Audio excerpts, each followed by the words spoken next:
Hey, what's up, guys? It is Timothy. And what I want to go over with you today is how to set up rotating announcement slides. So if we go over here to MPC Library, you'll notice we've got three different kinds of announcements. We have announcements after, announcements before, and announcements offering. Before and after are video related, and that's really all that's in these two. Before is for before service, after is for after service.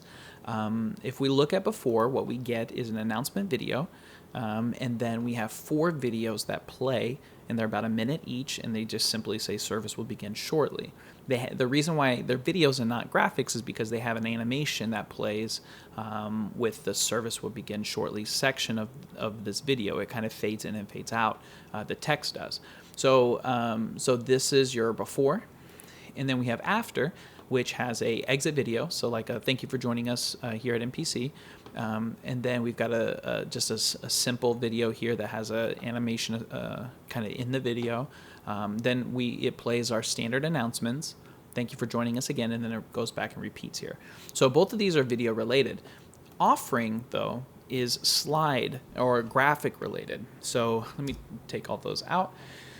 So where you would use this is if we weren't using any videos, or we were in the middle of service and it was and the ushers were doing offering. You would play this instead of a video if we didn't have a specific video that we wanted to play for that service. This kind of just rotates the announcements as people are giving. Okay. So how to make sure this is set up and working is we'll go into our playlist. All right.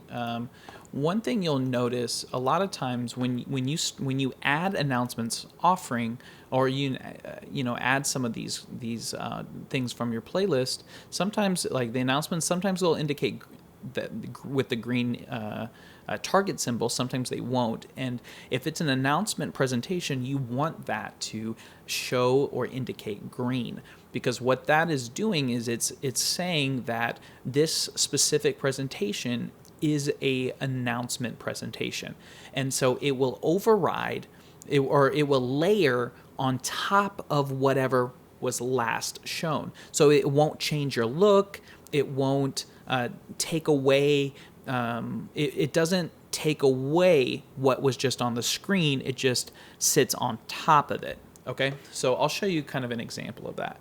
So here we are, offering time. Pastor just gets done praying for the offering, and the ushers are now passing the plates, going around and collecting the offering. So we're going to go to announcements offering.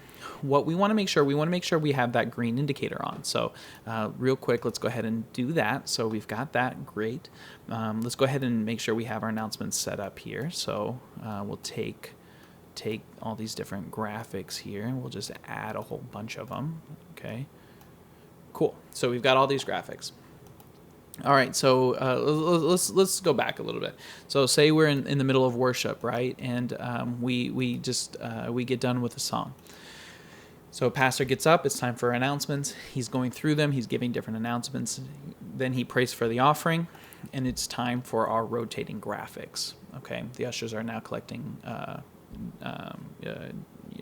offering. I don't know what's wrong with me. They're collecting offering and tithes and all those kinds of things. So because we have the green indicator, if I click on this graphic, it's going to show on both our in-house and our live stream. Okay, but then if I were to clear, so we've got two elements being used. We have our announcements and our clear slide. But if I just clear announcements, it maintains what was underneath it, which was the previous song. So, you may end up, we have the graphic. You may choose to do clear all, which clears everything. But say they go back into Anthem, and they go back into whatever your last slide was, then you could hit clear just announcements, and you're still, because and this is the point, is it's not clearing, when you choose something that is indicated as an announcement, it's not clearing what was before it. Instead, it is layering something on top of what was previously there. Does that make sense? And I asked that question thinking that you would respond, but hopefully right now when you're listening to this, you're responding like, yes, Timothy, that makes awesome sense. Well, great. Okay, so now one thing you're going to notice here with this rotating announcement slide is nothing's rotating on its own. Well, also, let's just clear all that kind of craziness. All right, so what we want to do is we want to go up to this arrow here, slideshow, and choose 5 seconds, and it will automatically rotate things every 5 seconds. So if you look on the right hand side over here, you'll see that it is now rotating on its own, and you don't have to do anything. And then if you just want to add, like if you're adding a graphic that's relevant, you just throw it in there. Nothing special that you have to do. If you want to disable one, you can hit disable, or you can even just delete it out of the playlist if you want, and it'll just kind of go to whatever is there. So it's very simple, very easy to do. Add your announcements offering, make sure that it's indicated green, boom, and then make sure you have your timer set to 5 seconds. Cool. When you are done, you can hit clear to logo if you'd like, and then you're all set. All right. Thank you guys. Miss you.